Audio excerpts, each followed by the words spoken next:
नमस्कार दोस्तों, स्वागत है आप लोगों का रोशन स्टडी पॉइंट पे। और आज की इस वीडियो में हम 12th क्लास हिस्ट्री का जो 9th चैप्टर है जिसका नाम है शासक और इतिवृत्त, इस चैप्टर को हम समझने वाले हैं। तो देखिए दोस्तों, मैं आप लोगों का सेकंड टर्म का जो कंप्लीट सिलेबस है, हिस्ट्री पोर्शन का जो कंप्लीट सिलेबस है वो करवाने वाला हूं।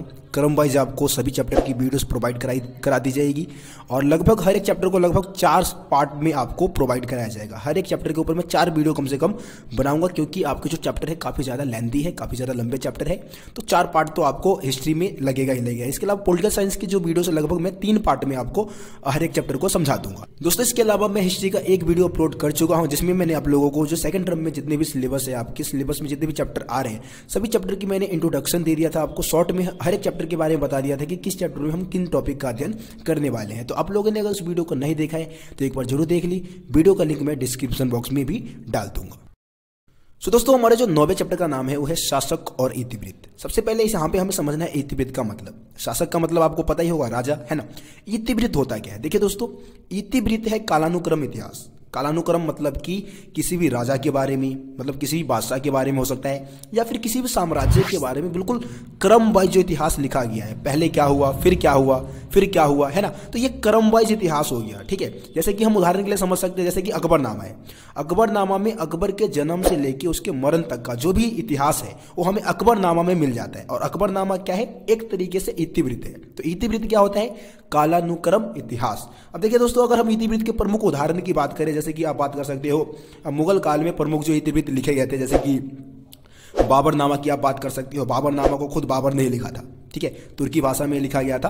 और इसके अलावा हम बात कर सकते हैं हुमायूंनामा। हुमायूंनामा को गुलबदन बेगम ने लिखा था। इसी चैप्टर में आगे हम बात करने वाले हैं गुलबदन बेगम के बारे में, तो आपको बहुत ज़्यादा जानकारी आपको इसके बारे में मिल जाएगी।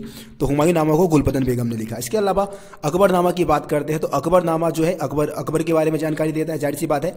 और इसको लिखा था अबुल फजल ने, ठीक है। अबुल फजल ने अकबरनामा की रचना की थी। उसके बाद हम बात कर सकते हैं बादशाहनामा की। तो बादशाहनामा को लिखा था अब्दुल हमीद लाहौरी। इसके अलावा इसके एक और भी लेखक है, लेकिन हमें अब्दुल हमीद लाहौरी की यहाँ पे हम बात करते हैं। आगे हम बादशाहनामा और अकबरनामा के बारे में जानने वाले हैं। तो ये क्या है? प्रमुख इतिवृत्त के उदाहरण है। दोस्तों, हम कुछ चीजें मुगल साम्राज्य के बारे में जान लेते हैं। देखिए दोस्तों, मुगल साम्राज्य की जो स्थापना है वो बाबर ने किया था। किसने किया? बाबर ने। बाबर जो था वो फरगना से आया था। फरगना इस समय उज्बेकिस्तान में एक जगह है फरगना, वहां से बाबर आया था। और बाबर ने पानीपत के प्रथम युद्ध में हराया था इब्राहिम लोदी को। इब्राहिम लोदी जो थे वो दिल्ली सल्तनत के अंतिम सुल्तान माने जाते हैं, ठीक है।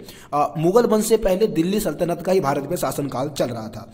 तो दिल्ली सल्तनत के अंतिम शासक थे इब्राहिम लोदी। उसको बाबर ने क्या किया? पानीपत के प्रथम युद्ध में हराया था। और उसके बाद मुगल साम्राज्य की स्थापना 1526 में की गई थी। 1526 में किसके द्वारा?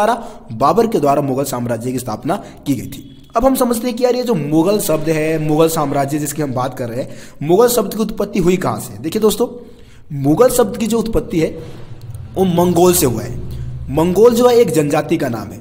आप लोगों ने शायद 11th क्लास में चंगेज खां के बारे में पढ़ा होगा। चंगेज खां जो था वो एक तरीके से मंगोल से ही था, जिसको इस समय हम मंगोलिया के नाम से जानते हैं। तो कहीं ना कहीं जो मुगल शब्द है उसकी उत्पत्ति वहीं से हुई है। लेकिन जो मुगल साम्राज्य के जो शासक थे वो अपने आप को मंगोलों के साथ जोड़ना बिल्कुल पसंद नहीं करते थे, क्योंकि जो मंगोल थे वो बहुत ही ज्यादा क्रूर शासक हुआ करते थे, ठीक है। क्रूर लोग थे, मतलब वो ज्यादा हिंसा में विश्वास करते थे और बर्बर थे, ज्यादा मारकाट में विश्वास करते थे। तो इसीलिए क्या किया, मुगल शासकों ने अपने आप को तैमूरी कहलाना ज्यादा पसंद किया, यानी कि तैमूर के वंशज के रूप में अपने आप को ज्यादा अच्छा मानते थे वो। तो देखिए दोस्तों, यहाँ पे हम बात करते हैं बाबर की या मुगल वंश के राजाओं की। तो मुगल वंश के जो राजा है, अगर पितृ पक्ष की बात करें, ठीक है, उसके जो पिता थे कहीं ना कहीं तैमूर के वंशज के थे। पितृ पक्ष से अगर हम बात करें तो मुगल वंश के राजाओं का जो संबंध था वो तैमूर के वंशजों से था, ठीक है।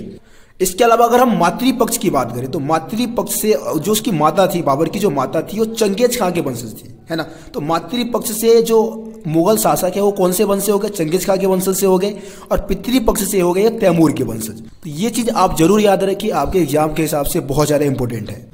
दोस्तों, अब हम प्रमुख मुगल बादशाहों की बात कर लेते हैं, मुगल शासकों की बात कर लेते हैं। तो इसमें हम वैसे 6 मुगल बादशाहों की बात करने वाले हैं। वैसे मुगल शासकों में बहुत सारे ऐसे शासक हैं जिनके बारे में आपके सिलेबस में नहीं बताया गया है, ठीक है। लेकिन जो 6 मुगल बादशाहों के बारे में आपके चैप्टर में है उसके बारे में आपको बता देता हूँ। सबसे पहले हम बाबर की बात करते हैं। आपको पता है मुगल वंश की स्थापना बाबर ने की थी 1526 में, और इसका जो शासनकाल है 1526 से लेकर 1530 तक माना जाता है, ठीक है। उसके बाद बाबर के बाद आया उसका पुत्र हुमायूं, ठीक है। हुमायूं ने पहले 1530 से लेकर 1540 तक शासन किया, लेकिन 1540 में क्या हुआ, शेरशाह सूरी ने उसको युद्ध में हरा दिया। अब शेरशाह सूरी से हारने के बाद हुमायूं भाग गया अफगानिस्तान, ठीक है। जब तक कुल मिला के 15 साल तक शेरशाह सूरी और जो सूरी वंश के राजा थे उन्होंने शासन किया। लेकिन फिर हुमायूं 1555 में वापस आया और सूर वंश को खत्म करके उसके बाद उसने फिर से मुगल वंश की स्थापना की, और 1555 में आने के बाद 1 साल बाद ही उसकी मृत्यु हो गई, मतलब 56 में उसकी मृत्यु हो गई। और 56 में बना अकबर, ठीक है, जो हुमायूं का पुत्र था अकबर। अब अकबर बना 1556 में और 1605 तक शासन किया। तो 1556 से लेके 1605 तक जो अकबर का शासनकाल माना जाता है। लेकिन मुगल बादशाहों में सबसे महान जो था वो अकबर ही था। आगे हम बात करेंगे कि मुगल बादशाहों में सबसे महान अकबर को क्यों माना जाता है, और ये आपका बहुत ही ज़्यादा इंपॉर्टेंट टॉपिक भी है, ठीक है। तो अकबर के बाद जहांगीर के शासनकाल की बात करें तो लगभग 1605 से लेके 1627 तक इसका शासनकाल माना जाता है, ठीक है। जहांगीर के बाद शाहजहां लगभग 1628 से लेके 1658 तक शासन करता है। और शाहजहां के बाद औरंगजेब का जो शासनकाल है वो 1658 से लेकर 1707 तक माना जाता है। तो 1707 मतलब एक तरीके से औरंगजेब के शासनकाल के बाद ही क्या होता है, कहीं ना कहीं जो ब्रिटिश है, अंग्रेज है, वो भारत पे अपना पैर पसारना शुरू कर देते हैं। और जितने भी शासक होते हैं, इसके औरंगजेब के बाद जितने भी शासक होते हैं, कहीं ना कहीं आप कह दो कि अंग्रेजों के अंडर ही काम कर रहे होते हैं और बहुत ही कमजोर शासक होते हैं। वैसे मुगल साम्राज्य जो है लगभग 1857 तक चलता है। और मुगल बादशाह में जो सबसे अंतिम बादशाह जो होते हैं वो है बहादुर शाह जफर द्वितीय, ठीक है। मुगल शासकों में सबसे अंतिम शासक थे। तो दोस्तों ये मुगल वंश के जितने भी राजा के बारे में आपके बुक में, एनसीईआरटी बुक में बता रखा है, मैंने आपको बता दिया है। दोस्तों अब हम बात करते हैं कि मुगल बादशाहों में सबसे ज्यादा जो महान था, सबसे ज्यादा जो शक्तिशाली था वो अकबर क्यों था। सबसे महान वैसे माना जाता है, सबसे ग्रेट जो शासक था वो अकबर ही था। तो इसके पीछे के बहुत सारे कारण माने जाते हैं। सबसे पहले तो अकबर ने क्या किया, अपने साम्राज्य को विशालतम बनाया, मतलब बहुत बड़ा साम्राज्य बनाया, बहुत दूर तक फैलाया इसको, बहुत ज़्यादा मजबूत बनाया और बहुत ज़्यादा समृद्ध बनाया, ठीक है। तो ये अकबर की खास बात थी। इसके अलावा अकबर ने क्या किया, अपने साम्राज्य का विस्तार हिंदकुश पर्वत तक कर दिया। कहाँ तक कर दिया, हिंदकुश पर्वत तक। देखिए दोस्तों, मध्य एशिया से जितने भी शासक भारत में आना चाहते थे ना, उनको हिंदकुश पर्वत को ही पार करके आना होता था। हिंदकुश पर्वत माला जो है लगभग आपका अफगानिस्तान का जो पहाड़ी इलाका है ना, वो हिंदकुश पर्वत माला से घिरा हुआ है। इसके बारे में आगे हम पढ़ने वाले, लास्ट में एक टॉपिक भी है हिंदकुश पर्वत माला के बारे में, तो वहां पे आपको ज्यादा अच्छे से आपको यह टॉपिक समझ में आएगा। तो अकबर ने क्या किया, अपने साम्राज्य का विस्तार कर दिया। कहां तक कर दिया, हिंदकुश पर्वत तक कर दिया था। इसके अलावा अकबर ने क्या किया, ईरान के जो सफावी वंश के शासक थे और तुरान के जो उज्बेक शासक थे, ठीक है। ईरान आपको पता है मध्य एशिया का देश है और तुरान भी एक मध्य एशिया का ही देश है। तो ईरान के जो सफावी वंश के शासक थे और तुरान के जो उज्बेक शासक थे, उनके विस्तारवादी नीति पर लगाम लगा दिया। ये जो सफावी शासक थे और जो उज्बेक शासक थे, ये बहुत ज़्यादा पावरफुल थे और ये बार बार मतलब भारत की तरफ हमला करने की कोशिश करते थे और अपने साम्राज्य को विस्तार करने की कोशिश करते थे। लेकिन अकबर ने क्या किया, इनके विस्तारवादी नीति पे लगाम लगा दिया। इसके अलावा इसकी न्याय करने की व्यवस्था जो थी वो सबसे अच्छी थी, ठीक है। सभी मुगल बादशाहों की तुलना में जो इसकी न्याय करने की व्यवस्था थी वो सबसे अच्छी मानी जाती है। और इसके अलावा इसने क्या किया, अपने साम्राज्य में शांति व्यवस्था को बनाए रखने के लिए सुलह कुल की नीति भी लागू की थी।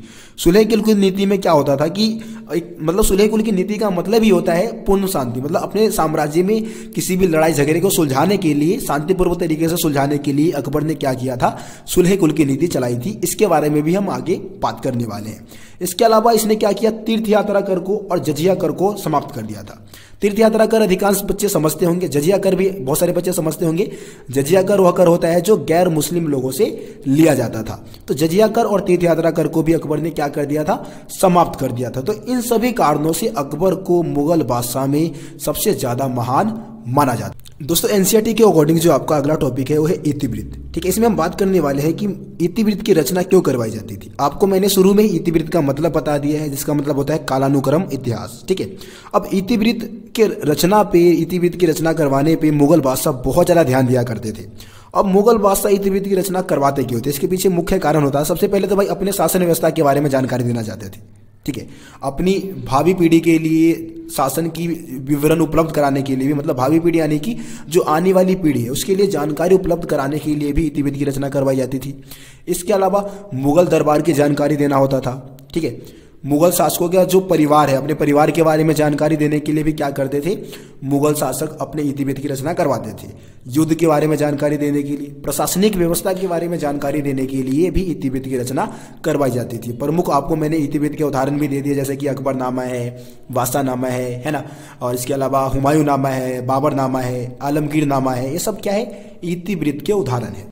दोस्तों उसके बाद हमारा जो अगला टॉपिक है तुर्की से फारसी की ओर, जिसमें हम बात करने वाले हैं कि तुर्की के बाद फारसी को दरबार की प्रमुख भाषा क्यों बनाया गया था। अकबर ने क्या किया था, फारसी को दरबार की प्रमुख भाषा बना दिया था। तो इसके पीछे के मुख्य कारण की हम बात करने वाले हैं। ठीक है, तो देखिए दोस्तों, अगर हम बात करें फारसी भाषा से पहले जो मुगल दरबार की जो प्रमुख भाषा थी वो तुर्की भाषा थी, और मुगलों की मातृभाषा जो थी वो तुर्की भाषा ही थी। ठीक है, जैसे कि आप अगर बाबर की बात करो तो बाबर ने जो बाबरनामा लिखा था वो भी तुर्की भाषा में ही लिखा था। तो तुर्की भाषा का पहले विशेष महत्व है, लेकिन अकबर ने क्या किया, बाद में सोच समझकर, बहुत ज़्यादा सोच समझकर उसने क्या किया, फारसी को दरबार की मुख्य भाषा बना दिया। क्योंकि उसके दरबार में बहुत सारे ईरान से या फिर मध्य एशिया से जो प्रवासी आए थे, उन्होंने उसको प्रेरित किया था। उन्होंने उसको कहा था कि वो क्या करे, फारसी को ही दरबार की प्रमुख भाषा बनाए।